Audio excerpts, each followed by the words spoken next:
యేసుక్రీస్తు ప్రభువు ఈ లోకంలో జీవించినప్పుడు నేనే అని చాలా మాటలు ఆయన చెప్పారండి. నేనే మార్గము, నేనే సత్యము, నేనే జీవము, నేనే ద్వారము, జీవాహారము, నేనే అన్నారంటే ఇంకా ఆయన తప్ప ఇంకెవ్వరు లేరన్నమాట. నేను కూడా అనే మాట చెప్పలేదు యేసయ్య. నేను కావచ్చు అనే మాట కూడా అనలేదు. చూడండి, కొంతమంది మాట్లాడుతూ ఉంటారు కానీ వారి మాటలలో ఒక క్లారిటీ, ఒక ష్యూరిటీ ఉండదు. అయి ఉండొచ్చండి, అవ్వకపోయి ఉండొచ్చండి, ఇవ్వచ్చు ఇవ్వకపోవచ్చు, చెప్పుండొచ్చు చెప్పుండక పోవచ్చు, ఏమోనండి. కానీ యేసుక్రీస్తు ప్రభు పలికిన మాటలలో ఒక స్పష్టత, ఒక సూటిదనం యేసే మాటల్లో మనం గమనిస్తాము. ప్రాముఖ్యంగా ఆయన నేనే అని పలికిన మాటలలో ఆయన ఏమై ఉన్నారో చాలా స్పష్టంగా మానవాళికి ఆయన తెలియచేశారు. అనుమానానికి సందేహానికి తావు లేకుండా యేసయ్య అంత సూటిగా తనను గూర్చి తాను ప్రకటించుకున్నారు.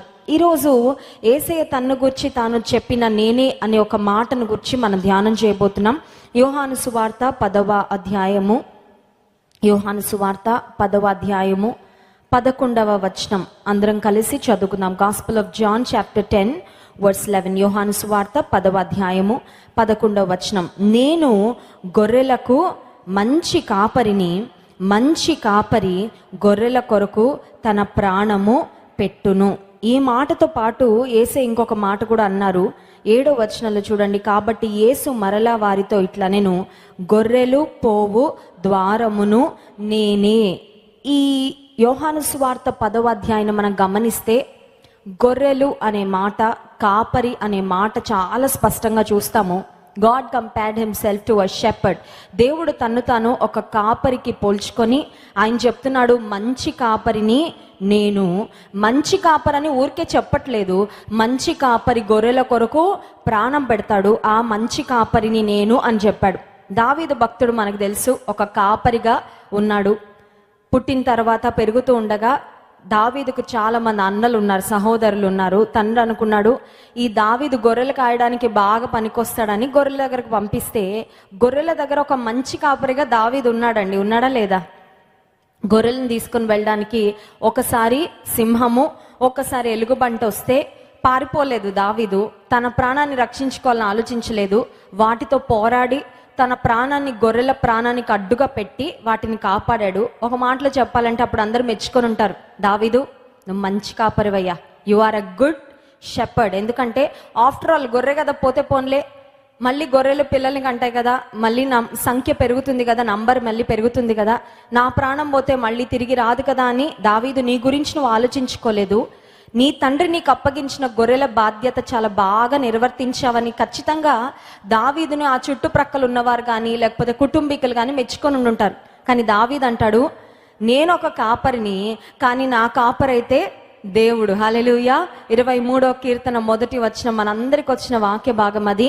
యెహోవా నా కాపరి, నాకు లేమి కలుగదు. దావీదు అంటున్నాడు, ఈ గొర్రెలకు నేను కాపరిని, కానీ నాకు కాపరి ఎవరంటే దేవుడు. ఈ ఉదయకాల సమయంలో నేను అడగాలనుకున్న ప్రశ్న ఏంటంటే, మీకు అసలు కాపరి ఉన్నాడా? కాపరి ఉంటే ఆ కాపరి ఎవరు? Who is that shepherd? Do you have a shepherd? కొంతమంది అంటారు, కాపరి వద్దండి, నాకెందుకండి కాపరి. కాపరి అంటే ఎవరండి? గొర్రెలకు పోషణ ఇచ్చేవాడు, గొర్రెలను సంరక్షించేవాడు, గొర్రెల యొక్క బాగోగులు చూసుకునేవాడు, గొర్రెలను నడిపించేవాడు. ఈ రోజుల్లో కొంతమంది అంటున్నారు, మాకు అక్కర్లేదండి కాపరి, మాకు దేవుడే అక్కర్లేదండి, మాకు కాపరే అక్కర్లేదండి అంటున్నారు. సో కాపరి లేకపోతే పరిస్థితి ఎలా ఉంటుందంటే, జెకర్యా గ్రంథము 10వ అధ్యాయము 2వ వచనంలో ఒక మాట ఉంది చూడండి. జెకర్యా గ్రంథము 10వ అధ్యాయము 2వ వచనం.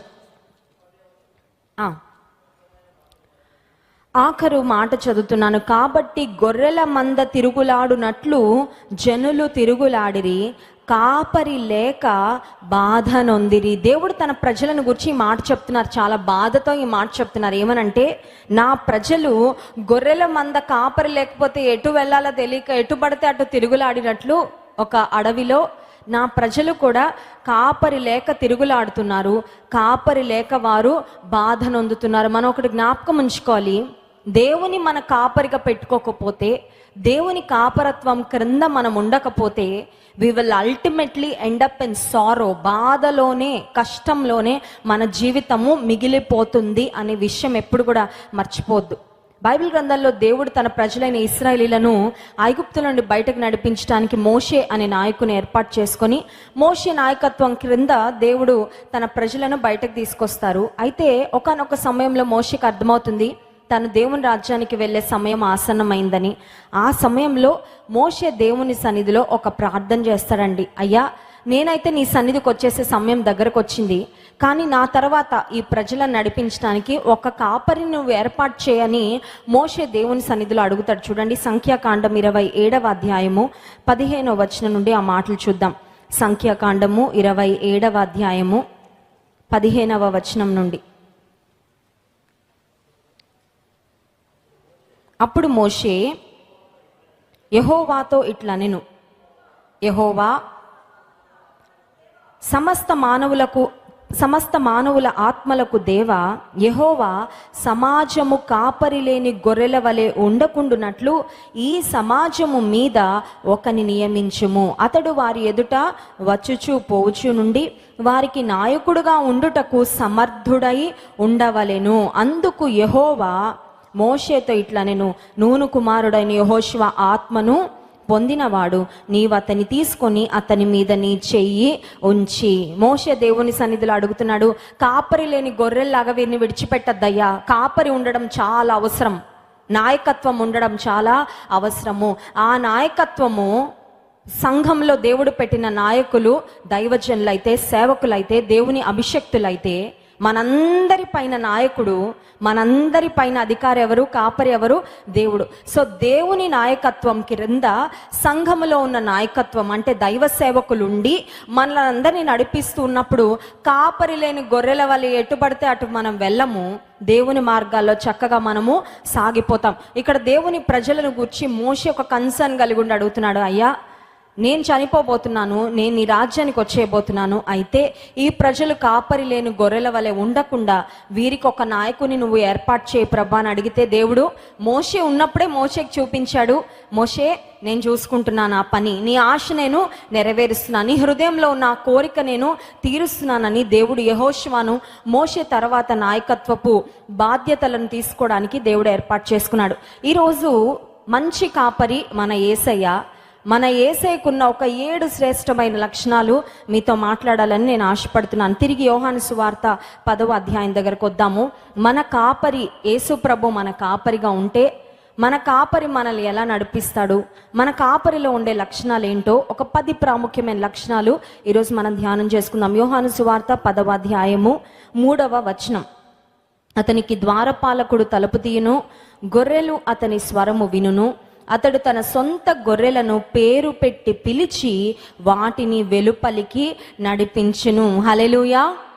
మీరు చూడండి, ఏదన్నా పెద్ద గుంపు సమూహం ఉండి ఎవరైనా నాయకులు వాళ్ళని అడ్రస్ చేస్తుంటే భారతదేశ ప్రజలారా అనే ఒక మాట వాడతారు కదా. పలానా కాలేజ్లో ఉన్న స్టూడెంట్స్ మీ అందరికీ ఐఎమ్ అడ్రస్సింగ్ దిస్ స్పీచ్ అని అలా మొదలు పెడతారు కాలేజ్ ప్రిన్సిపల్ అయితే. లేకపోతే పాఠకులారా అనే ఒక మాట, సంగీతము ఇలాంటి కచేరీలను ఎవరైనా వస్తే వారందరినీ ఏమంటారు? శ్రోతలారా అంటారు. అంటే కామన్గా ఒక వర్డ్ యూజ్ చేస్తూ ఉంటారు కదా.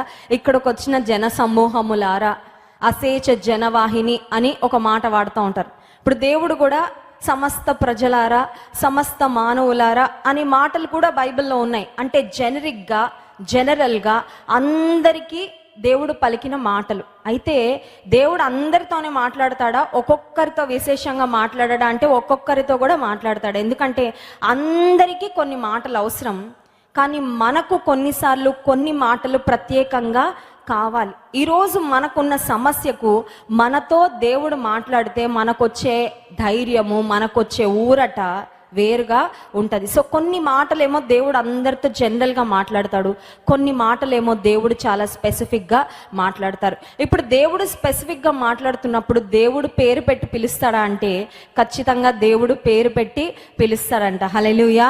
పాత నిబంధన గ్రంథంలో మనం చూస్తే దేవుడు సమూయేలును సమూయేలు సమూయేలు పేరు పెట్టి దేవుడు సమూయేలుని పిలిచాడు. ఏలీని పిలవలేదండి. ఏలీ కుమారులైన హొఫ్నే, ఫీనహాసును దేవుడు పిలవలేదు. చిన్న బాలుడుగా ఉన్న సమూయేలు చాలా సాక్రిఫిషియల్గా, చాలా త్యాగపూరితంగా తన తల్లి దేవుని సన్నిధిలో చేసుకున్న మొక్కుబడిని బట్టి, బాబు ఇంటి దగ్గర నువ్వు ఆడడానికి వీల్లేదయ్యా, చిన్నపిల్లలకు ఆటలంటే ఎంత ఇష్టమో కదా, స్కూల్ ఎగ్గొట్టడానికి ఎన్ని సాకులైనా వెతుక్కుంటారు. పిల్లల్నే కనుక హాస్టల్లో వేస్తే, హాస్టల్కి పంపించే సమయం వస్తే పిల్లలు ఎక్కడికెక్కడికో వెళ్ళి దాక్కుంటూ ఉంటారు కదండి. ఎందుకంటే వాళ్ళకి హాస్టల్కి వెళ్ళడం ఇష్టము లేదు. అమ్మా నాన్న దగ్గర ఉంటే అన్ని సమయానికి అమరుతాయి, అన్నీ చూసుకుంటారు, చాలా బాగుంటుంది. ఆలన పాలన, ఆ తర్వాత తల్లిదండ్రులు చక్కగా పిల్లలకి ఏం కావాలంటే అది సమకూరుస్తూ ఉంటారని వెళ్ళడానికి ఇష్టపడరు. నీ సమూయేలులో ఒక సాక్రిఫిషియల్ హార్ట్ ఉందని, త్యాగపూరితమైన హృదయము ఉంది, విధేయతతో కూడిన హృదయము ఉంది, దేవుని పని నేను చేస్తాననే ఒక హృదయంతో సమూయేలు దేవుని మందిరానికి వెళ్తే, ఈ సమూయేలు యొక్క హృదయము, ఈ సమూయేలు యొక్క విధేయత, ఈ సమూయేలు తల్లి యొక్క సమర్పణ, తన యొక్క సమర్పణ కూడా దేవుడు చూసి సమూయేలుతో స్వరము ద్వారా దేవుడు మాట్లాడాడు. మండుచున్న పొద, ఈ మధ్య మేము హోలీ ల్యాండ్ టూర్ వెళ్ళినప్పుడు ఐగుప్తు దేశాన్ని కూడా దర్శించాము. అక్కడ హోరేబు పర్వతం మీద మండుచున్న పొదను చూసాం. ఇప్పుడు మండట్లేదండి, అప్పుడు మండింది, ఇప్పుడు మండట్లేదు, పొద మాత్రం అక్కడ ఉంది. సరే, ఆ పొదను చూసినప్పుడు ఆ పొదలో నుండి కూడా దేవుడు మోషేతో మాట్లాడాడు. మోషే పేరు పెట్టి, దేవుడు అబ్రహామును కూడా పేరు పెట్టే పిలిచాడు. చూడండి, దేవుడు ఏదైనా పిలుస్తున్నప్పుడు మన పేరు పెట్టకుండా పిలిస్తే మనం నన్ను కాదులే అనుకొని వెళ్ళిపోతూ ఉంటాం కదండి. కొన్నిసార్లు దేవుడు చాలా సూటిగా, మనకి ఇష్టం లేని మాట అనుకోండి, నాకు కాదులే అని తిప్పేస్తూ ఉంటారు, అవునా కదా. బైబిల్ గ్రంథాన్ని కొంతమంది లాటరీ పద్ధతిలో చదువుతూ ఉంటారు. లాటరీ పద్ధతిలో చదవడం ఏంటంటే, కళ్ళు మూసుకొని టక్ మంది తెరిచి అక్కడ చేయి పెడతారు. ఇక్కడ చేయి పెట్టాను కాబట్టి ఇక్కడ ఏముందో చదివేద్దాం అనుకుంటారు. అక్కడ ఒకవేళ ఏదైనా కష్టమైన పని చేయమని దేవుడు రాశాడు అనుకోండి, ఇది నాకు కాదు, ఇవాళ ఏదో పొరపాటున ఏదో వచ్చేసింది అని మళ్ళీ తిప్పేసి, మళ్ళీ వాళ్ళు అనుకున్నది దొరికే వరకు వెతికేసి, అమ్మయ్య ఈరోజు నాకు దొరికేసింది అని సంతృప్తి పడుతూ ఉంటారు. దేవుడు మాట్లాడేటప్పుడు, తన ప్రజలను పిలిచినప్పుడు పేరు పెట్టి పిలిచాడు అంటే ఇంకా అక్కడ కన్ఫ్యూజన్ ఏమీ లేదన్నమాట. చాలా వ్యక్తిగతంగా, చాలా సూటిగా, చాలా క్లియర్గా, చాలా పర్ఫెక్ట్ వేలో దేవుడు తన ప్రజలతో మాట్లాడాడు. మోషేతో పేరు పెట్టి పిలిచాడు, అబ్రహామును పేరు పెట్టి పిలిచాడు. దమస్కు మార్గంలో దేవుని ప్రజలను హింసించడానికి వెళ్తున్న సౌలుతో సౌలా పేరు పెట్టి మాట్లాడాడు. యేసయ్యను బహుగా ప్రేమించిన కుటుంబం బేతనియలో ఉన్న మరియా, మార్తా, లాజరు కుటుంబంలో లాజరు అక్క అయిన మార్తతో కూడా యేసయ్య మార్త పేరు పెట్టి పిలిచాడండి. ఈరోజు నీవు నేను ఏ కాపరిని కలిగి ఉన్నామంటే, ఆ కాపరి నా ప్రజలారా, నా ప్రియులారని ఒక్క మాట అని వదిలిపెట్టే దేవుడు కాదు, కానీ మన పేరు ఆయనకి తెలుసు. హల్లెలూయా. మన పేరు ఆయనకి తెలుసు అంటే మన జీవితంలో జరుగుతున్న వివరాలన్నీ కూడా ఆయనకు తెలుసు. He knows us by name. రెండవ అంశం చూడండి, దేవుడు మన కాపరి. ఆయన ఎటువంటి కాపరి అంటే 4వ వచనం, మరియు అతడు తన సొంత గొర్రెలనన్నిటినీ వెలుపలికి నడిపించినప్పుడల్లా వాటికి ముందుగా నడచును. ఈ కాపరి ముందు నడిచే కాపరి. ముందు నడవడం ఎందుకు ముఖ్యం? చీకటిగా ఉందనుకోండి, ఒక ఎదురుగా ఎవరో భయానకంగా కనబడుతున్నారు అనుకోండి, పిల్ల ఏం చేస్తారంటే నాన్న వెనకాల నిలబడతారు వెళ్ళి. ఎందుకంటే నేను డాడీ వెనకాల దాక్కుంటే ఎదురు ఉన్న డేంజర్ ఏదైనా ఉంటే ముందు మా నాన్నగారు వారితో డీల్ చేసేసి, వాళ్ళని కొట్టేది ఉంటే కొట్టి, కింద పడేసేది ఉంటే కింద పడేసి, వాళ్ళని ఏం చేయాలో అది మా నాన్న చేసేస్తాడు కాబట్టి నేను వెనకాల సురక్షితంగా ఉంటాను. ఇప్పుడు మన మంచి కాపరి చెప్తున్న మాట ఏంటంటే, నేను నా గొర్రెల కంటే ముందు వెళ్తాను. కొన్నిసార్లు మనకు అనిపిస్తుంది, ఒక నూతన ప్రదేశానికి వెళ్ళవలసి వచ్చినప్పుడు, ఒక నూతన ఉద్యోగంలో చేరవలసి వచ్చినప్పుడు, ఒకవేళ ఒక నూతన దేశానికి వెళ్ళవలసి వచ్చినప్పుడు, ఒక న్యూ సిట్యువేషన్, అప్పటి వరకు మనం ఎప్పుడు ఎదుర్కోలేదు, మనకు అనుభవం లేదు, కొత్త వ్యక్తులని కలుసుకోవాల్సి వచ్చినప్పుడు, కొత్త బాధ్యతలు స్వీకరించవలసి వచ్చినప్పుడు అనిపిస్తుంది, నాకు తెలియదు కదా, నాకు అనుభవము లేదు కదా. పరిచయం ఉన్నవారు ఉంటే నాకు చాలా కంఫర్ట్గా అనిపిస్తుంది కదండి. తెలిసిన వాళ్ళు ఉంటే ఒక ధైర్యం, ఒక కాన్ఫిడెన్స్.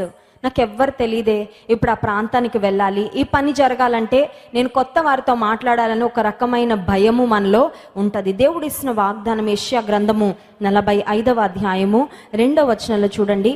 యెషయా గ్రంథము 45వ అధ్యాయము 2వ వచనం, నేను మీకు ముందుగా పోవచ్చు మెట్టగా ఉన్న స్థలములను సరాళము చేసేదను, ఇత్తడి తలుపులను పగలగొట్టేదను, ఇనుప గడియలను విడగొట్టేదను. హల్లెలూయా.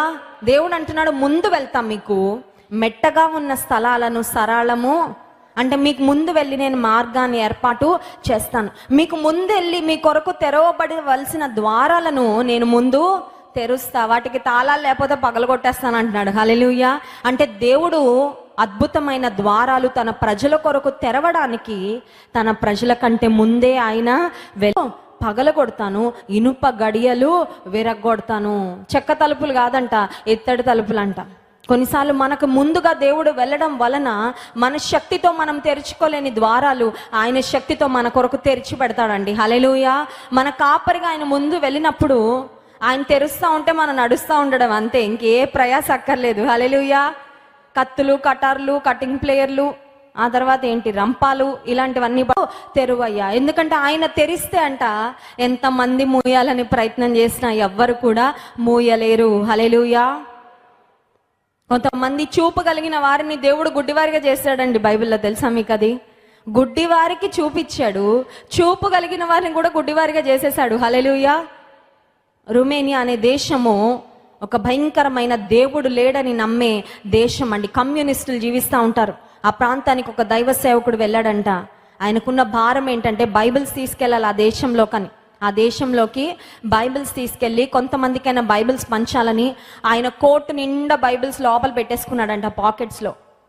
ఇప్పుడు పోలీసులు అతన్ని చెకింగ్ చేస్తూ ఉన్నారు. ఇతని కోట్లో బైబిల్స్ ఉన్నాయని తెలిస్తే ఇతని జైల్లో పడేస్తారు.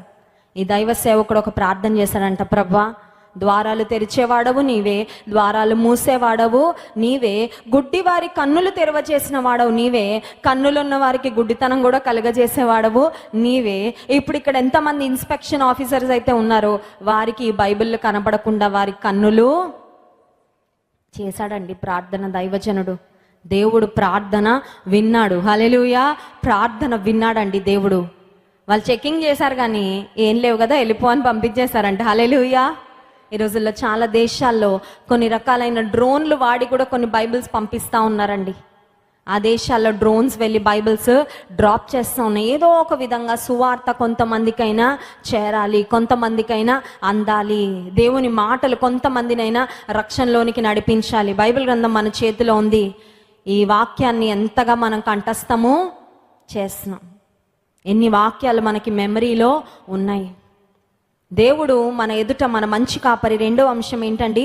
మన ముందుగా వెళ్ళే కాపరి. మూడో అంశం చూడండి, యోహాను సువార్త 10వ అధ్యాయంలో ఇందాక మనం చదువుకున్న మాట 8వ వచనం, గొర్రెలు పోవు ద్వారమును నేనే, నాకు ముందు వచ్చిన వారందరూ దొంగలను దోచుకుని వారనై ఉన్నారు, గొర్రెలు వారి స్వరము వినలేదు, నేనే ద్వారమును, నా ద్వారా ఎవడైనా లోపల ప్రవేశించిన ఎడల వాడు రక్షింపబడిన వాడై లోపలికి పోవచ్చు, బయటకి వచ్చుచు మేత మేయుచు ఉండును. ఈ కాపరి ఎలాంటి కాపరంటే నడిపించే కాపరే కాదు, నేనే ద్వారం అని చెప్తున్న కాపరి. ఇప్పుడు గొర్రెలు చూడండి, రోజంతా ఎక్కడ తిరిగినా కూడా సాయంకాలం అయ్యేసరికి గొర్రెల దొడ్డి అని ఉంటుంది కదా, షీప్ పెన్ అంటారు. వాటి కొరకు ఏర్పాటు చేసిన స్థలం అనమాట. అక్కడ అవి సురక్షితంగా ఉంటాయి. ఈ కాపరి బయటకు వెళ్ళేటప్పుడు 1 2 3 4 అని లెక్క పెట్టుకొని పంపిస్తాడు. మళ్ళీ ఇంటికి తిరిగి వచ్చాక కూడా వాటిని లెక్క పెట్టుకొని ఆ గొర్రెల దొడ్డిలోనికి కాపరి పంపిస్తాడు. ఒక ద్వారం గుండా కాపరి పంపిస్తాడు. ఇప్పుడు యేసే చెప్పిన మాట ఏంటంటే నేనే ద్వారమును. అంటే ఈ గొర్రెలు లోకంలోనే రోజంతా తిరిగి రాత్రంతా కూడా ఉంటే ఖచ్చితంగా ఏదో ఒక జంతువు, ఏదో విషమైన సర్పాలో లేకపోతే భయంకరమైన జంతువులు వచ్చి ఆ గొర్రెలను చంపేస్తాయి. ఆ గొర్రెలు అల్టిమేట్గా ఎక్కడికి రావాలంటే కాపరి దగ్గరకే రావాలి. మన రోజంతా లోకంలో మన ఉద్యోగాల నిమిత్తం, చదువుల నిమిత్తం తిరిగినా మళ్ళీ దినము అంతంలో ఎక్కడికి వస్తామండి? దేవుని పాదాల వద్దకే వస్తాం. హల్లెలూయా. రోజు అంతంలో లేకపోతే రోజు ప్రారంభంలోనే కాదు దేవుని పాదాల దగ్గరకు వచ్చేది, జీవిత అంతంలో కూడా అందరూ ఒకరి పాదాల దగ్గరికి రావాల్సింది, అవునా కదా? అల్టిమేట్గా ఎంత కాలం బ్రతికినా, ఎన్ని ఉద్యోగాలు చేసినా, ఎంత సంపాదించుకున్నా అల్టిమేట్గా ఒక డోర్ దగ్గరికి రావాలి. అది హెవెన్స్ డోర్. హల్లెలూయా. పరలోక ద్వారం. ఆ పరలోక ద్వారం దేవుడు చెప్తున్నాడు, నేనే ఆ ద్వారము. నా యందు మీరు విశ్వాసం ఉంచితే ఆ ద్వారము గుండా మీరు లోపలికి వస్తారు, మీకు రక్షణ వస్తుంది. మీరు ఎప్పుడైనా ఎగ్జిబిషన్స్కి వెళ్ళినప్పుడు మేజ్ అని ఒకటి ఉంటుందండి. మేజ్ అంటే ఏంటంటే మొత్తం అద్దాలు ఉంటాయి, అందులోంచి ఇటు నుంచి ఎంటర్ అయ్యి అటు నుంచి బయటకు రావాలి. అయితే మనకి లోపలికి వెళ్ళగానే మొత్తం అద్దాలే ఉంటాయి కదా, మనకి ద్వారం ఎక్కడో కనబడదు. ఎలా ఉంటుందంటే ఇక్కడ దారి ఉన్నట్టే ఉంటుంది, వెళ్తే అద్దానికి తగులుకుంటూ ఉంటాం అనమాట. ఎప్పుడైనా వెళ్ళారండి అందులోకి? దాన్ని మేజ్ అంటారు. చాలా ఫన్నీగా ఉంటుంది. కొంతమంది లోపలికి వెళ్ళి కన్ఫ్యూజ్ అయిపోతూ ఉంటారు. ఈ రోజుల్లో మనిషి జీవితం ఎలా ఉంటుందంటే ఒక మేజ్లో ఉన్నట్టుంది. ఎటు ద్వారమో తెలియట్లేదు, ఎటు వెళ్ళాలో తెలియట్లేదు. అటు వెళ్తున్నారు, ఇటు వెళ్తున్నారు, అటు వెళ్తున్నారు, అటు తగులుకుంటున్నారు, ఇటు తగులుకుంటున్నారు, పడిపోతున్నారు. ఇదేనేమో ద్వారం అనుకుంటున్నారు, కానీ వారికి జీవితంలో గమ్యస్థానము చేరడానికి ద్వారం ఏంటో అర్థం అవట్లేదు. ఇందాక నేను చెప్పాను, యేసయ్య నేనే అనే మాట చెప్పడం ద్వారా ఒక క్లారిటీ, ఒక షూరిటీ ఇచ్చారు. నేనే ద్వారం అన్నారు. అంటే అర్థం ఏంటంటే మీరు ఇంకా ఏ ద్వారాల కొరకు వెతకాల్సిన అవసరము లేదు. You have found the solution, అంతే. ఇంకా జీపీఎస్లో మనం ఏదన్నా అడ్రస్ పెట్టిన తర్వాత అడ్రస్ వెళ్ళగానే ఓ మాట అంటది, you have reached your destination అంటది. అవునా? ఒక స్వీట్ వాయిస్తో ఒక లేడీ చెప్తుంది కదా, మీరు మీ డెస్టినేషన్కి చేరుకున్నారు. అంటే అర్థం ఏంటంటే ఇంకెక్కడ తిరగాల్సిన అవసరము లేదు. ఈ జీపీఎస్ కూడా ఆఫ్ చేసేసి మీరు దిగి కారులోంచి మీ పని చూసుకోండి అని చెప్పినట్టు అన్నమాట, ఇండైరెక్ట్గా. ఇప్పుడు యేసయ్య కూడా నేనే ద్వారం అని చెప్పారంటే మీరు వేరే ద్వారాల కొరకు వెతకాల్సిన అవసరము లేదు.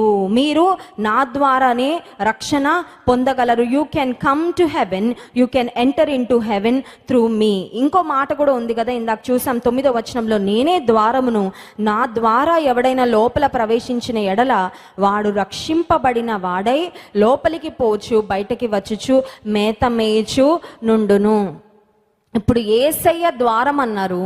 ఆయనను ఎవరు అంగీకరిస్తారో వారు రక్షణ పొంది దేర్ లైఫ్ ఇస్ సెక్యూర్, అంటే వారి జీవితము చాలా సురక్షితంగా ఉందన్నమాట. ఎల్ఐసి అని, తర్వాత ఇన్సూరెన్స్ కంపెనీస్ చాలా ఉంటున్నాయి కదా, వాళ్ళు ఏమంటారంటే ఇన్సూరెన్స్ కట్టండి, మీ జీవితాన్ని సురక్షితంగా పెట్టుకోండి అంటున్నారు. అంటే అర్థం ఏంటంటే మీరు కట్టడం వల్ల మీ జీవితానికి ఏమైనా అయినా కూడా మీ కుటుంబానికి ఒక భరోసా ఉంటుంది అనే ఒక ధైర్యం, ఒక కాన్ఫిడెన్స్ వాళ్ళు ఇస్తున్నట్లు అన్నమాట. ఇప్పుడు యేసయ్య అంటున్నారు, నన్ను అంగీకరిస్తే, నా కాపరత్వం క్రిందకి మీరు వస్తే, నన్ను మీరు కాపరిగా చేసుకొని ఈ ద్వారంలో ప్రవేశిస్తే మీరు రక్షణ పొందుతారు. రక్షణ పొందాక బయటకి లోపలికి వెళ్ళిన, అంటే ఈ జీవితంలో, ఈ జీవిత కాలంలో ఎంతకాలం మీరు జీవించినా యువర్ లైఫ్ ఇస్ సెక్యూర్, సురక్షితంగా మీరు ఉంటారు. ఎందుకంటే అల్టిమేట్గా ఒకరోజు పరలోక ద్వారం దగ్గరకు వచ్చినప్పుడు, మీ లైఫ్ ఎండ్ చేసుకున్నప్పుడు పరలోక ద్వారము మీ కొరకు నేను తెరుస్తానని. హల్లెలూయా. సో మొదటి అంశము, ప్రతి గొర్రె యొక్క పేరు కాపరికి తెలుసు. రెండవ అంశము, మన కాపరి మనకంటే ముందు వెళ్ళే వాడు. మూడవ అంశము, నేనే ద్వారమునని, ఆయన మన కొరకు ఒక ద్వారముగా ఉండి రక్షణ అనుగ్రహించాడు. నాలుగవ అంశం చూడండి 10వ వచనంలో, దొంగతనమును హత్యను నాశనమును చేయుటకు వచ్చును కానీ మరి దేనికి నీ రాడు, గొర్రెలకు జీవము కలుగుటకు, అది సమృద్ధిగా కలుగుటకు నేను వచ్చితినని మీతో నిశ్చయముగా చెప్పుచున్నాను. ఇక్కడ థీఫ్ వర్సెస్ గుడ్ షెపర్డ్. దొంగ ఒక ప్రక్కన ఉన్నాడు, కాపరి ఇంకొక ప్రక్కన ఉన్నాడు. ఇద్దరికి మధ్యలో ఉన్న వ్యత్యాసాలు చూద్దాం. దొంగకి గొర్రెలు కావాలి, కాపరికి కూడా గొర్రెలు కావాలి. అవునా కదా? దొంగకి ఎందుకు కావాలి గొర్రెలు? అమ్ముకోవడానికి, చంపేయడానికి, వాటిని ఇబ్బంది పెట్టడానికి. కానీ దొంగ ఆశ, దొంగ మనసు కూడా గొర్రెల మీదే ఉంది, కానీ కాపరి మనసు కూడా గొర్రెల మీదే ఉంది. ఇప్పుడు ఈ దొంగ గొర్రెలకు ఏం చేస్తాడు, కాపరి గొర్రెలకు ఏం చేస్తాడు? ఈ రెండు ఒకసారి మనం పోల్చి చూస్తే, కంపేర్ అండ్ కాంట్రాస్ట్ చేయగలిగితే, దొంగేమో దొంగతనం చేస్తాడండి.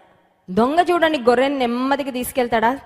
రా నా గొర్రె, నా ప్రియమైన గొర్రె, నువ్వెంత స్పీడ్లో నడవగలవో అంత స్పీడ్లోనే నడు, నాకు నువ్వంటే చాలా ప్రేమ అని పట్టుకెళ్తాడండి. చెప్పండి, దొంగ గొర్రెని పట్టుకుంటే ఈడ్చుకొని వెళ్ళిపోతాడు. చాలా స్పీడ్గా తీసుకొని చాలా రఫ్గా హ్యాండిల్ చేస్తాడు కదా. ఎందుకంటే ఈ దొంగకి గొర్రె వలన వచ్చే లాభమే కావాలి, కానీ గొర్రె మీద ప్రేమ అయితే ఉండదు. The thief is very selfish.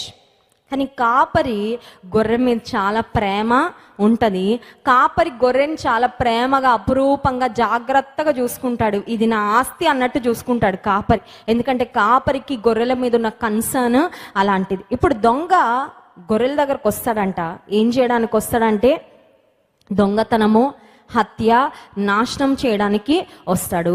కానీ గొర్రెల కాపరి మాత్రము ఎందుకు వస్తాడంటే, గొర్రెల కాపరి ఎప్పుడు కోరుకుంటాడు, నా గొర్రెలు ఎప్పుడు మంచిగా ఉండాలా, గొర్రెలు సమృద్ధి అయిన జీవాన్ని అవి బాగా బ్రతకాల, అవి బాగా తినాలా, అవి మంచిగా ఉండాలా, ఆరోగ్యంగా ఉండాలా, నా గొర్రెల మంద పెరుగుతానే పోవాలని గొర్రెల కాపరి కోరుకుంటాడు. కానీ అవి క్షీణించిపోవాలని కానీ, వాటికి ఎలాంటి వ్యాధులు రావాలని కానీ గొర్రెల కాపరి ఎప్పుడు కూడా కోరుకోడు. ఇప్పుడు ఏసే చెప్తున్నాడు, దొంగ అయితే దొంగతనమును, హత్యను, నాశనమును చేయడానికి వస్తాడు. వచ్చినప్పుడు ఎలా వస్తాడంటే, ఈ గొర్రె అంటే ప్రేమ ఉన్నట్టు వస్తాడు, కానీ వాడి ఇంటెన్షన్స్ మాత్రం సరైనవి కాదు. లోకంలో కూడా సాతాను ప్రతి విశ్వాసి మీద కన్నేసి పెట్టాడండి. వీళ్ళు నా వల్ల అయితే ఎంత బాగుండు. చూడండి, దేవుడు మనల్ని ఎంత ప్రేమిస్తున్నాడో, అపవాది కూడా మనం వాడి సొంతం అవ్వాలని వాడికి ఆశ ఉంది, కానీ వాడికి ప్రేమ లేదు. ఇప్పుడు వాడి చేతిలో కనుక ఒక్కసారి మనం వెళ్ళామంటే ఇక ఫుట్బాల్ ఆడుకుంటాడు. అర్థమైందండి? గడిచిన వారంలో సండే స్కూల్ టీచర్స్కు ట్రైనింగ్ జరిగింది. దాదాపు 100 మంది దేవుని సేవలో, సండే స్కూల్ పరిచయలో వాడబడాలని ఆశ ఉన్న వారు, ఆల్రెడీ మన సండే స్కూల్ టీచర్స్గా పనిచేస్తున్న వారందరూ ఆ ట్రైనింగ్కి వచ్చారు. ఆ ట్రైనింగ్ ఇవ్వడానికి వచ్చిన సిస్టరు, ఆమె తన సాక్ష్యాన్ని నాతో పంచుకున్నప్పుడు ఒక మాట చెప్పారు. ఏమనంటే, ఆమెకు ఒక దురాత్మ పడుతూ ఉండేదంట.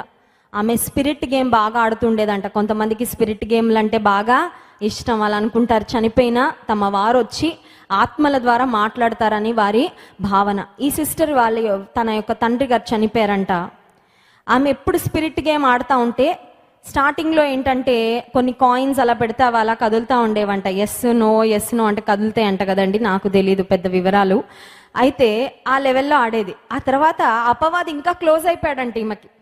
చూడండి, దేవుడికి మన దగ్గర అయిపోతే దేవుడు ప్రతి చిన్న విషయం మనతో మాట్లాడతాడు కదా. అపవాది కూడా అంతే, ముందు కొంచెం క్లోజ్ అవుతాడు, తర్వాత గట్టిగా పట్టేసుకుంటాడు, ఇంకొదళ్ళు. అపవాది చాలా క్లోజ్ అయిపోయి, ఎంత క్లోజ్ అయిపోయాడంటే అపవాది స్వరం వినబడతా ఉండేదంట ఈమెకి. ఒక మనిషి వచ్చి మాట్లాడితే ఎట్లుంటుందో. సరే, ఈమె రోజు ఒక టైం అయ్యేసరికి ఈమె అనుకునేదంట, ఆ దురాత్మని తన తండ్రి అనుకునేదంట, మా తండ్రి వచ్చి నాతో మాట్లాడుతున్నారని.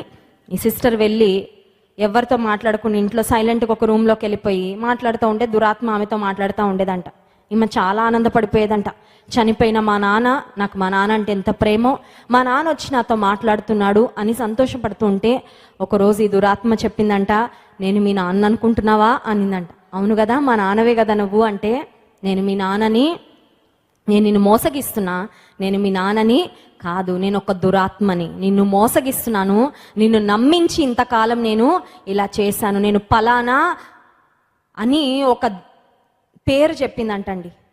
చెప్పి, నువ్వంటే నాకు చాలా ఇష్టం, నిన్ను నేను విడిచిపెట్టను, నిన్ను నేను గట్టిగా పట్టుకుంటా అని చెప్పిందంట దురాత్మ. ఎప్పుడైతే ఆ మాటలు తనకి వినపడినాయో ఆ సిస్టర్కి అర్థమైంది, ఇది మా తండ్రి కాదు, మోసగిస్తున్న దురాత్మ.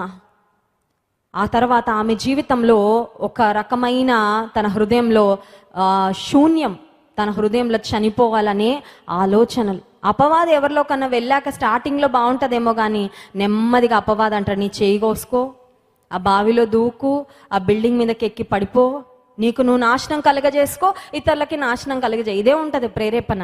ఆమెలో అలాంటి ఆలోచనలు వస్తుండగా ఒకరోజు తన స్నేహితురాలు దేవుని గ్రంథాన్ని ఆమెకిస్తే, దేవుని వాక్యం చదివిన తర్వాత ఆ స్వరం వినబడ్డమే పోయిందంటండి. హల్లెలూయా. She just read the word, అంతే, వాక్యం విన్నారంట, అంతే. ఆ రోజు నుండి ఒక స్నేహితురాలిగా, ఒక స్నేహితుడిగా మెలుగుతున్న దురాత్మ శక్తి ఏదైతే ఉందో ఇక ఆమె దగ్గరకే రాలేదంట. హల్లెలూయా. దొంగ వస్తాడండి, అపవాది వస్తాడు మన దగ్గరికి. మనమంటే ప్రేమ అన్నట్టే వస్తాడు, మనమంటే ద్వేషం అన్నట్టు రాడు. నువ్వంటే నాకు చాలా ఇష్టం, కానీ వాడి హృదయంలో, అపవాది హృదయంలో ఉండే ఆలోచనలు, భావాలు వేరే. మనల్ని వాడి వశంలో చేసుకున్న తర్వాత మన జీవితాన్ని నాశనం చేయాలనే వాడి ఆలోచన. ఆ సమయంలో ఆ సిస్టర్ చెప్పిన ఒక మాట ఏంటంటే, ఆ దురాత్మ శక్తి చెప్తుందంట, యేసయ్య నిజమైన దేవుడు అని చెప్పిందంటండి. హల్లెలూయా. యేసయ్య నిజమైన దేవుడు. అయితే ఆమె అనిందంట, ఇంతకాలం నేను చాలా దేవతలను దేవుళ్ళను ఆరాధించాను, మరి వాటి సంగతి ఏంటంటే వాటిలో శక్తి లేదని చెప్పిందంటండి. ఈమె ఆ మాటలు వింటూ ఉండగా ఈమెకు అర్థమైపోయింది, ఇంతకాలం నేను ఒక అబద్ధంలో జీవించానా, ఇంతకాలం నన్ను నేను మోసగించుకున్నానా. ఆ తర్వాత అపవాది మాట్లాడిందంట, యేసు ప్రభును విడిచిపెట్టి తిరిగే వాళ్ళందరినీ మాతో పాటు మేము నరకానికి ఈడ్చుకుపోతామని చెప్పిందంట. మేము ఎందుకు వదిలిపెడతాం? మాతో పాటు మేము నరకానికి ఈడ్చుకొని వెళ్తాం. యేసు ప్రభువు మనల్ని అందరినీ తనతో పాటు నిత్య జీవంలో నిత్య రాజ్యంలో ఉంచుకోవాలని ఆయన ఆశ అయితే, అపవాది ఇక్కడ నాశనం కలగచేయాలని, ఇక్కడ నష్టాలు, కష్టాలు, ఇబ్బందులు, అంత మాత్రమే కాదు నిత్య నాశనానికి కూడా మనల్ని ఈడ్చుకొని వెళ్ళాలని అపవాది యొక్క ఆలోచన.